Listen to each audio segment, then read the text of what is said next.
Question, do you think size matters?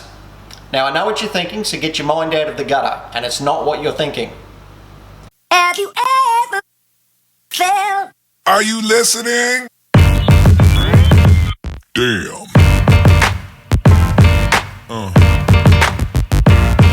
Yeah. Yeah. Yeah. Assalamu alaikum, hello construction world, and welcome back to Oryx Talks. I'm Christopher James. Now we're in the office this week for our Oryx Talks, and I wanted to talk about all things construction for size of equipment. Okay, I'm not talking about what you're probably thinking about when I talk about size. We'll leave that discussion for someone else for another day. We're talking about trenching and backfilling equipment, and I wanted to get into this week all the things about the sizing the equipment for your job, ensuring that you're getting the biggest bang for your buck and you're saving yourself the most amount of money on your projects. It's an area where there's so much waste that's needless waste, absolutely needless waste. And I really wanted to broach on this subject because it's really, really important to me that you guys, and we're continually trying to help you guys build a better project. And what do we mean by that? We mean to try and help you make more money, more production, less costs, and really save you some money so you can get those next projects. And look, times are tough out there, so anything we can do to help ourselves, the better off we're going to be. So let's get into it. I want to start with trenching equipment. Now, trenching equipment, there's so many different avenues that we can go down here. We're talking about we're talking trenching machines, we're talking excavators. Even here in the Emirates, we see a lot of the old school backhoes, excavating trenches and all these kinds of things. Sizing the right machine for your job is absolutely paramount when you're talking your trenching equipment. Now, if you're using the wrong machine for the job, you're going to need multiple machines to keep up with your production, or you're going to quite simply lose production. Simple as that. The quicker that you can build your job, the quicker that you're going to get paid. And that's why it's so very important to get the basics right here. And the right size equipment is going to go a long way in helping you achieve your goals. Now, I see a lot of projects when I was traveling through Saudi Aramco jobs in particular. I don't know why the contractors down there were using a lot of 22 ton to 25 ton class excavators for digging trench. It is the greatest waste of money that I've ever seen collectively in one area. One project that I drove past, there was 22, 23 excavators just pounding out one section of trench. Now, if you are intent on using an excavator and you don't want to use a trenching machine, okay, let's just tackle that. Get the right size machine for what you're trying to do, okay? Digging rock, whether it be limestone, hard rock, whatever the case may be, it's weight and horsepower that digs rocks. That's why I love trenching machines so much. You get the right size, the right trenching machine for that application, and you're going to perform and you're going to do a great job. So long as you maintain it, you get the right operator. You know the drill. Now, with excavators, that particular company should have had 45 ton excavators up. Now, if they would have done that, they would have limited the amount of machines. Now, by limiting the amount of machines, they limit their fuel bill, they limit their maintenance bill, they limit all of their on-forwarding costs, because every one of those machines needs an operator. Every one of those operators need to be Saudi Aramco approved. They all need a room in a camp that's out close to the project. All of those rooms in camp need food. The list goes on and on and on. Even just your mobilisation costs for the day to put 45 ton class machines, 50, 60 ton class machines if the rock's that hard. These are big pipelines. These aren't small little pipelines, so the trench is quite wide. So what you're going to do, you're going to reduce your costs, is where I'm going with this.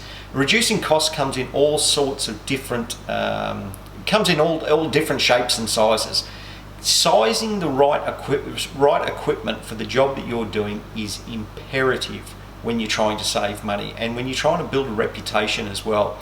So moving on from excavators, let's move into trenching machines, and I see this on a lot of occasions as well, where someone does use a trenching machine, but they're using the wrong class of trenching machine for the job that they're doing.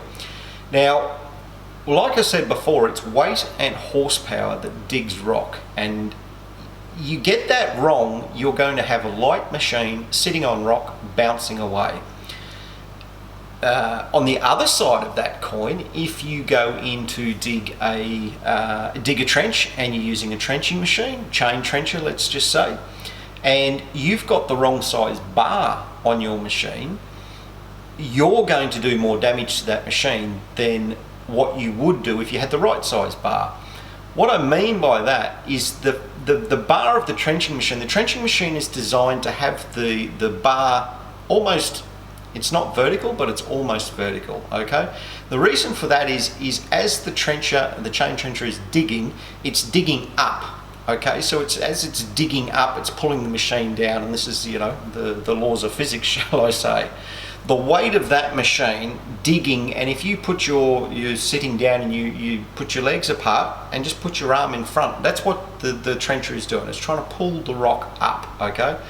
If you've got the bar and the length of the bar is too long, what happens is the bar sits out the front of the machine and the bar bounces on hard rock. Now, a lot of projects I've seen, they've got rock in the bottom section of the trench, and this is terrible. The machine sits there bouncing, you're not using the weight of the machine correctly, so again, all you're going to do is do a lot of damage to that machine, a lot of excessive wear and things like that. So again, very important, even though you might have the right size trenching machine, you might have all the intent and purposes right, but your execution's wrong. So getting the right trenching equipment for your job is absolutely paramount for the success of your project. And it's one of those areas that you can make or break a job. You can lose a lot of money very, very quickly if you're doing it wrong. Getting the trenching machine right as well. Let's just talk about the different types of trenching machines: bucket wheel trenchers, rock saws, and chain trenchers. Each one have a particular purpose and they've got a particular need. Obviously, you cannot use a bucket wheel trencher in hard rock. You can use a chain trencher in soft soil ground conditions, but are you going to get the best production out of that? And that's why you will see the large contractors, the large pipeline contractors, they have in their fleet, they will have bucket wheels, and they will also have chain trenchers. Some will also have the rock saws as well. Now, a rock saw is basically like a big circular saw. They will go up to, the biggest ones I think on the market at the moment, go up to around 350 millimeters wide and down around 1.3 meters to 1.4 meters maximum, or just shy of that deep from what I've seen. So, sometimes the rock wheel or the rock saw is exactly the right tool for the job that you're doing. Super hard rock, it's the right thing to use.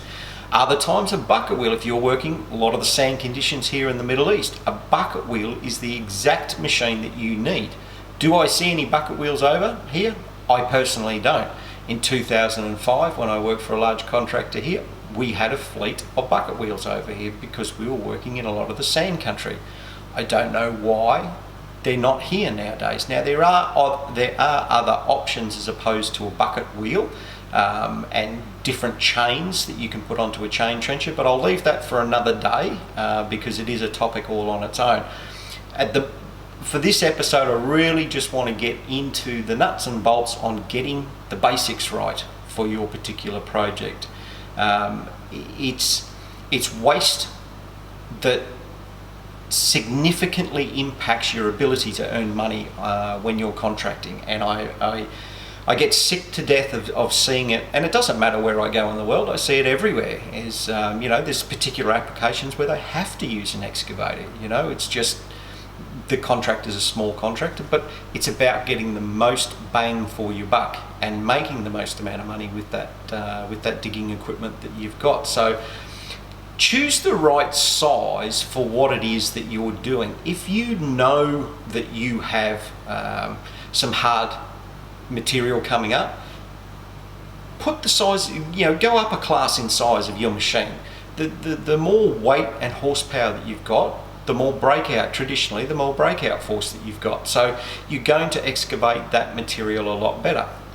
Have the right tooling there for your excavator. What do I mean by that? Have the correct ditching bucket, and this gets into the next point that I want to make with excavation. Over excavation, it's absolutely rampant right now. I went to a project in Oman. They were digging a 2.4 metre wide trench for a 900 diameter pipe. It was absolutely crazy. And when we got back I sat down for quite some hours with the project manager, and I asked why he was doing this. Now what they were doing was actually welding the pipe down in the trench. So traditionally we would weld a string of pipe above ground, we would lower it into the trench, and where those two pipes met, we would do what we call a tie-in weld. They were primarily doing a tie-in weld every 3 joints of pipe. Why? Because they didn't understand that they could actually weld above ground and then lower that steel pipe into the ground using things like the pipe layers and the rolly cradles. They thought because they had a spiral pipe that was not possible. So, that was an education. That was a plain and simple, just needed to be educated. But this was a 200 kilometre pipeline. Now, I just did some quick sums for them on the day of what the over excavation cost them, and they were absolutely astounded as to how much money, extra money, that they've had to pay. That's pure waste. That is money that could be in your pocket, and that's from just not getting the right information, not understanding, not having the right training, and all these kinds of things. So it's so important to get the basics right. There was some projects some guys posted on I think it was Instagram. They posted some pictures from India, and if you don't know, then you just don't know. It's like the old saying goes. I was happy to help reach out to these guys. Actually, no, it was on a Facebook, and it was a pipeline group, and so many people were laughing at these guys and belittling them and all of that. I reached out to the guy that posted, and I said, not publicly, I just reached out to him on the side and just said, have you thought about your over excavation? No, sir, what do you mean? And I explained to him, you're digging a 1.5 metre wide trench and you're putting a 300 pipe in there. Is there a reason? And firstly, ask the question first. That's what I've always tried to do, is ask the right questions. You can't just go in there and make us surmise that this is what's happening. You end up with egg on your face 9 times out of 10. And look, I've done that myself, and I've learnt from those mistakes. So always ask the question. I asked the question, the gentleman said no, there was no need for it, it's just what the excavators came with that bucket. So I said to him, the extra fuel, the extra backfill material that you've now got to put in and around that pipe, this is all costing your job big money. He was extremely thankful for that advice, and I'm sure, and I hope the next job that they size the right buckets and move on. We went a little bit further the other way with a project we had in Australia once. We had some engineers who were adamant that the trench could be no wider than 600 millimetres wide. Okay, that's what the trench had to be, and they had worked out what the calculations of all the over excavation and everything like that. So they gave us a bucket design that had to be built as per that specification. Now we tried to let the engineers know that you couldn't build a bucket that way. There's a certain way that a ditching bucket has to be built, and a long story very short, that the outer teeth of that bucket must be splayed outwards. And the reason for that is so the bucket doesn't get stuck in a trench, particularly when you're talking narrower trenches like that. They didn't want to they did not want to listen to us, so we built it exactly how the engineers wanted those buckets. They got to the job site, the buckets got stuck in the trench, the operators wanted to kill me, there was all kinds of different problems that were going on. We got the buckets out of circulation cut the adapters, repaired them the way that it should have been done, and we told that we showed to the engineers that our over excavation may have only been around 10 millimeters per side, so about 3/8 of an inch for our US guys. But the production increases that we got for those machines through the roof. Okay, so experience goes a long way when you're talking about any kind of excavation, and when you start pulling the topsoil off, you don't know what's under the ground. So very important that you listen to your elders and you listen to people experienced in that craft. Also listen to the locals. The locals really know, and it's something that I learnt from a lot of the local Aboriginal guys when we were in the Northern Territory, and there was a lot of anthills on a particular job, and I was asking him, is there much rock in this area? And he said, oh no, not here, look at the anthills. And he pointed out to me that the ants will only build as tall as much as they can get down underground, meaning that if the ant nest was 1 metre tall, then 1 metre down, generally speaking, that's where you'd hit rock. The old Aboriginal guy was absolutely spot on, 100% correct everywhere we went. So from now on, I always look at that. It's something that I learn, and I try and always pass that knowledge on.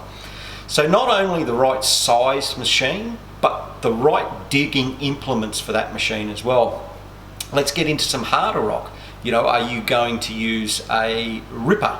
So you're going to need a quick hitch on your machine, so the operators can go from the ditching bucket to a ripper to rip some rock out. Are you going to use a hydraulic hammer?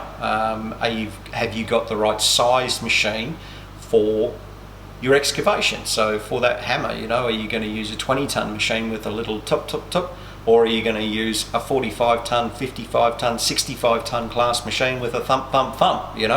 It depends on the type of trench that you're trying to dig. Depends on the area that you're in. It depends on do you have any transport limitations as well in that particular region. So all things that you must consider, but the facts still remain the same, that it's all about getting the equipment right for what you're trying to do. So moving on from trenching equipment, I suppose, there's two options there. Recapping on that, there's the trenching machines themselves or the excavators. Regardless of what you're using, it's about ensuring that the trench is the right width, the right depth, to ensure that you're not over excavating to waste fuel, waste maintenance, waste machinery and things like that.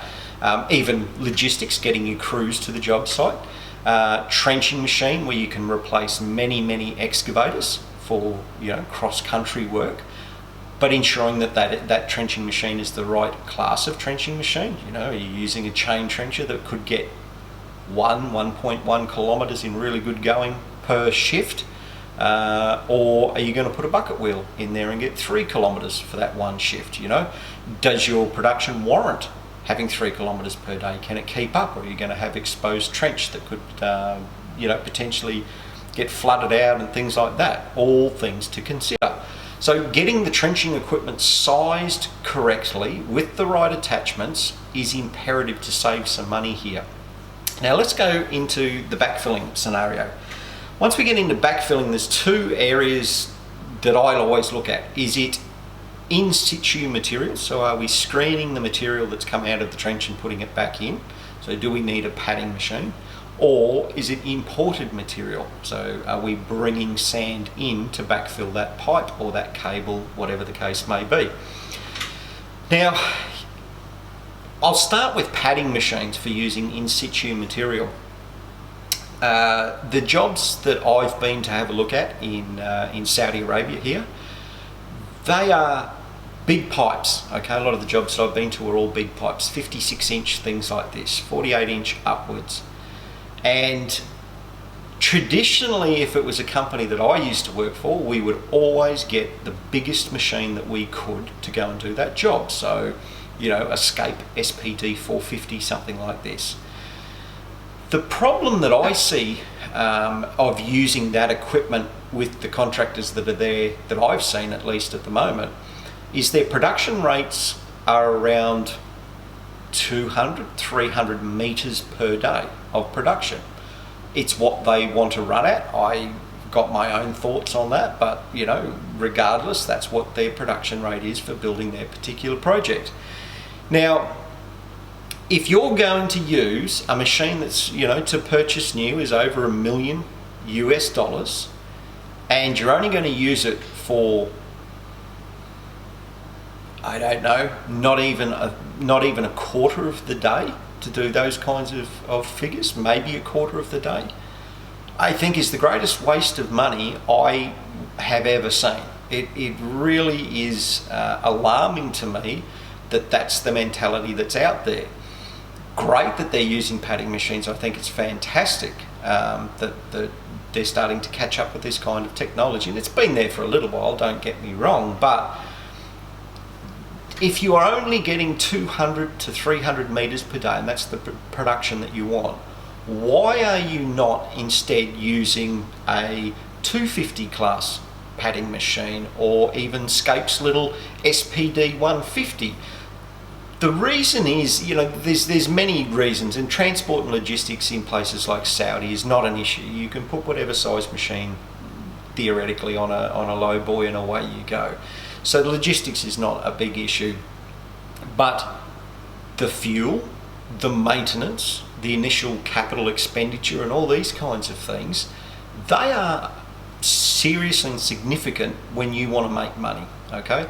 So you've got a 450. Let's compare a 450 Scape 450 padder and their little C1, their little SPD 150. You're talking a C13 engine as opposed to, I think they're a little C7 engine. So a 7-litre engine as opposed to a 13-litre engine. They are polars apart, not just because of the literage size of the engine. One is it's a thrifty little engine. Great little engines, the C7s. They're look, I call them a bit of a Kmart engine, because you just, when they're worn out, you throw them out, go and get another one, bolt it in, and away you go. Nice and cheap, easy. The big C13 engines, they're a big industrial engine, and they're built a particular way. The reason that you're talking about, hundreds of litres, maybe 180 to 250 litres per day difference between the two machines. When you talk about a project that's, could be 300 days long, could be longer. I mean, some of these jobs at those production rates, they're only, they're 2.5 years long. You work that out, it just make it 150 litres over 600 days. It's a hell of a lot of fuel, and I know what pocket I would rather that money be in. Now that's just fuel. Fuel is just always one area of the equation, but once you start getting into spare parts, maintenance and all these kinds of things, a little SPD 250 that's going to do the amount of production that you need to do for that project at that production rate, it totally outweighs, the contemplation of even going to a bigger machine. And we constantly get this question where customers are looking for self-loading padding machines for Saudi. And they're always asking for an SPD 350 or an SPD 450. My question to them is, what is your production rates per day? It's something that's very, very important. Let's get you the right machine. The reason that they say the 350 or the 450 is because it's something that they're used to. It's they see it on other jobs and they think that that's the machine that you need to have. Not the case, Look outside your wheelhouse, as they say. Take a look around and see, educate yourself as to, is there a way that I can save money here? Obviously by going to a padding machine over the traditional sense. So there was one project, they were using 22 machines to backfill when they were using dune sand for the backfilling.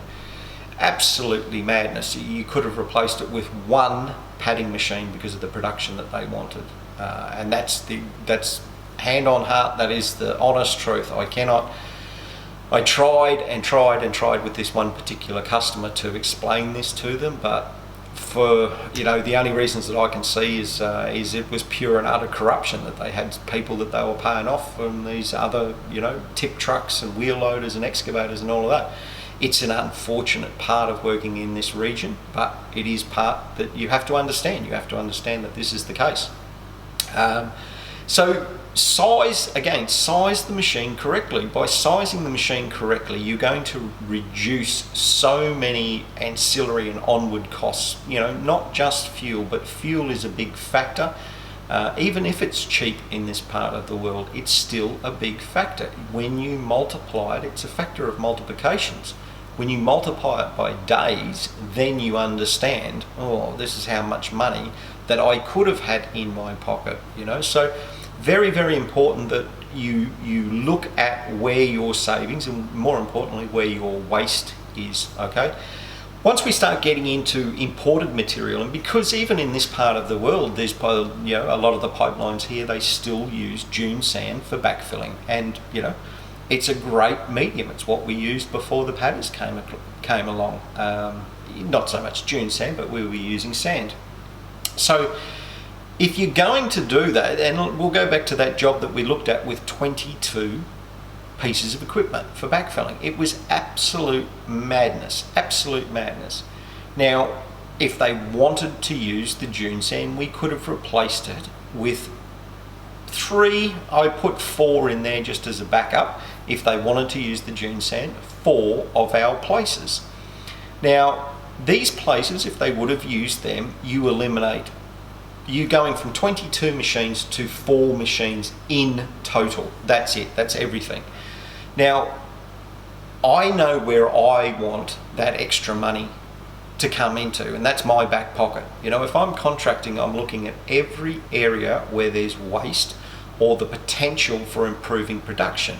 If I build the job faster, I get more jobs done in a particular time frame. So if it's a 12-month time frame, if I'm doing a job twice as quick as the next person, then of course I am going to do 2 jobs in that year. Now, you know, if your profit margin is 10%, 15%, good luck to you, whatever you can get.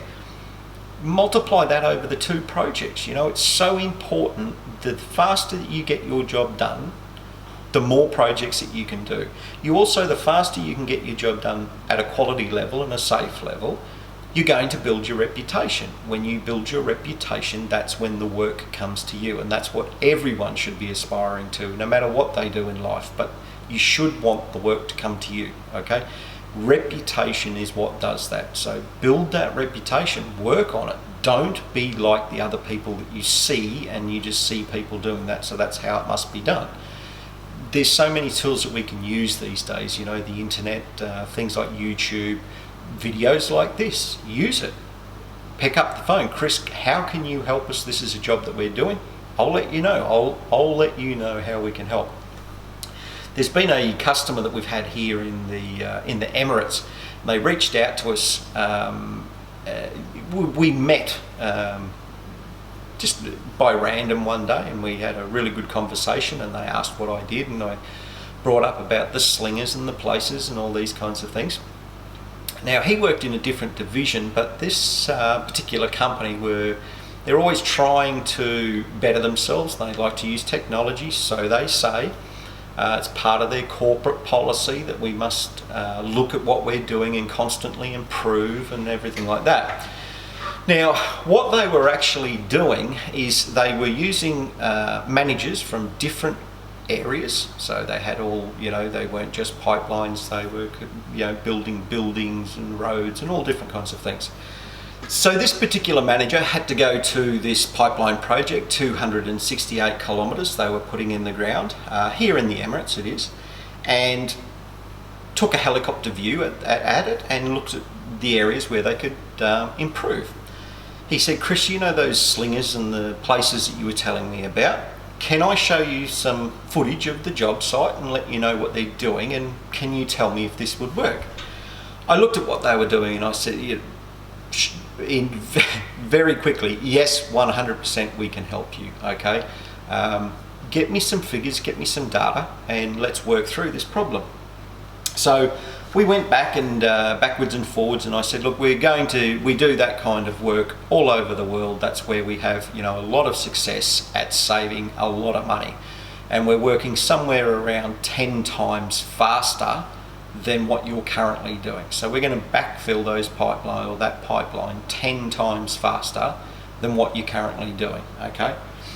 Now, it went on for 1 month. Then it went, you know, it was one of those, oh, it's expensive, oh, it's this, oh, it's that. No, we're going to at least backfill your pipeline 10 times faster than what you are. So, you know, if you're putting 3 pipes in the ground a day, you know, I'm going to be able to put 20 pipes in the ground per day. Whatever the number may be, we can significantly improve your production. Unfortunately, the manager for that particular project, not interested. They tried absolutely everything to discredit this machine. And I said, look, at the end of the day, this machine is going to do this. I've done it in places in the USA, I've done it in Australia. It's just what this machinery does, and it does it exceptionally well. Why don't you want to help yourself? I mean, you talk a big game about trying to, you know, use technology. We don't want to be like everyone else, but here it is, staring you in the face, something that's 10 times faster. So I just wanted to tell guys, because I put this down for them. The guy that was working with us, absolutely sensational, great guy, could see where the savings could be made, and significant savings as well. And it was going to help the group, you know. But he obviously took it as high as he could. So they were using a 20-ton class excavator to backfill the pipeline. Now, at best, I'm talking around a half a cubic metre bucket on this machine. So I just ran with that. Running a 12-hour shift, which is what they were doing. No breaks, no stops, no anything. It gives you 720 minutes available in those 12 hours to backfill with a half cubic metre bucket. He had measured while he was on site the cycle time, so how long it was taking the excavator to walk back to the stockpile to pick up the backfill medium, which was an aggregate in this case, walk back to the trench and dump it in. They were 3-minute cycles, so 3 minutes. So in that 12-hour shift, they could get 240 cycles, okay? 240 cycles, no breaks, no nothing, no stopping for fuel, no stopping for maintenance, lunch or anything. It's going to give him 120 cubic metres in a day. That's it. Okay, so even if they would have doubled the size of the machine, whatever the case may be, put a big batter bucket on there, anything, you know, but this is what they were doing, and this is what they were adamant that they were going to do. Now, on their bigger pipes that they had to install in the ground, they were large diameter water pipes, we're looking at, and I did the calculations here, 5.82 cubic metres per lineal metre they had to put in the ground, okay? So working on their production rate with the 20-ton excavator, they get 20.6 lineal metres per day. Now, if the pipe length's 12 metres long, that's 1.5 joints per day of pipe. That's it, with their current one machine of backfilling the pipes. 268 kilometres, okay, is what I was told. If we were to introduce this one slinger that we've got here, okay, and I wanted to use 2 scenarios for the backfilling here, okay, so one scenario is our lowest ever that we could get production rate in this application, which is 1 cubic metre per minute, okay, so that's double what they're getting, it's more than double what they're getting, so 1 cubic metre per minute. And then up to the top end of the scale, which is what we should be getting with this application, which is around 3 cubic metres per minute, okay? So using the same 720 minutes for the day, no breaks, no maintenance, no nothing, but just comparing apples with apples here. All right, at 1 cubic metre per minute, we're going to get 123 lineal metres per day, okay? 123.7 lineal metres per day. Compared with what they're getting with the 20-ton excavator was 20 metres, lineal metres per day at that 5.82 cubic metres. If we bump that up, so that was 720 cubic metres in the 12 hours, So they were getting 120 cubic metres, we could get 720. That's at our lowest rate, 123.7 lineal metres as opposed to 20. If we jump up to the 3 cubic metres per minute, that's 2,160 cubic metres in a 12-hour shift. Again, no breaks, no maintenance, no lunch or anything like that. That's 371 lineal metres, okay? That's 31 pipes in the ground per day if they were 12 metre lengths, okay? So you're doing 1.5 joints per day currently, 20 lineal metres, that's it, with one excavator. Introduce the AT7, that's 30 up to 31 pipes per day, from 1.5 to 31 pipes per day for backfilling. This is what I mean about sizing the equipment for your job. Now, even when this client was looking at this data, they still refuted. No, we want to do it a different way. We're not going to use that. This will do this, this will do that. Now, I've done that. I've been on the jobs. We offered the machine to them as a demonstration, put fuel in it, give us the insurance, and we will come down and we will show you over a week what that machine will do. And if it does what I say it can do, buy it off us, no problem at all. A lot of the talk that came back from the site was, okay, if it does what it says that you're going to do, then the client's going to want it all the time. I said, yeah, they will. It's going to be absolutely fantastic for you because there's only one in the country at the moment. These are the things that, as a contractor, you should be looking for. If you're putting anything into a trench, if you're doing any kind of, trenching, putting something in it, as we call it, dig, bury, backfill, okay? If you're doing anything like that, you need to get the right tooling, you need to get the right sized equipment for that job to save you money. No one likes wasting money, but there's something worse than that, and that's not knowing that you're wasting money. Or should I say, knowing that you're wasting money and not wanting to do anything about it. If you're going to do that, it's pointless even being in the construction industry, if you ask me. And I'm a big advocate. I talk about it all the time to my friends. There should be a construction court, and if you're caught, wasting money and all of that, you should be up in front of the judiciary. As far as I'm concerned, it's really troubling. The industry is plagued by poor productive methods right now, and there's no need for it. It's 2020, there's technology everywhere. But technology is one thing, it's getting the knowledge and the understanding about sizing your equipment for what it is that you're trying to do. And that's what we really have a strong focus on here at Oryx Consulting, is getting you the right machines, the right tools, the right knowledge to help you build a better project and to make more money. More production equals more money at the end of the day.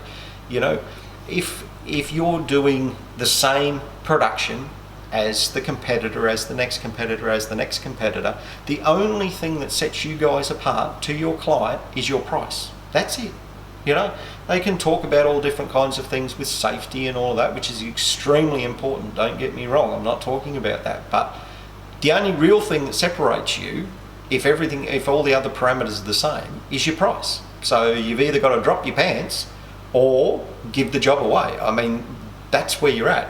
If you can come in and say, we use the latest and greatest technology, we're all about production, we want to build this job as efficiently and as safely as we can, and here's the equipment that we use, your reputation will precede you. When you've got the right tools and the right knowledge to do your job, you will excel. There's no question in my mind about that. So, really important, size your equipment for what it is that you're trying to do, okay?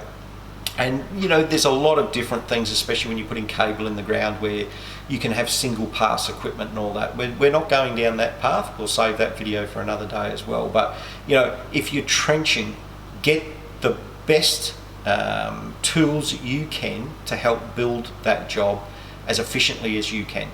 Efficiency equals money in your back pocket. It's as simple as that. So get the right machines, size them correctly.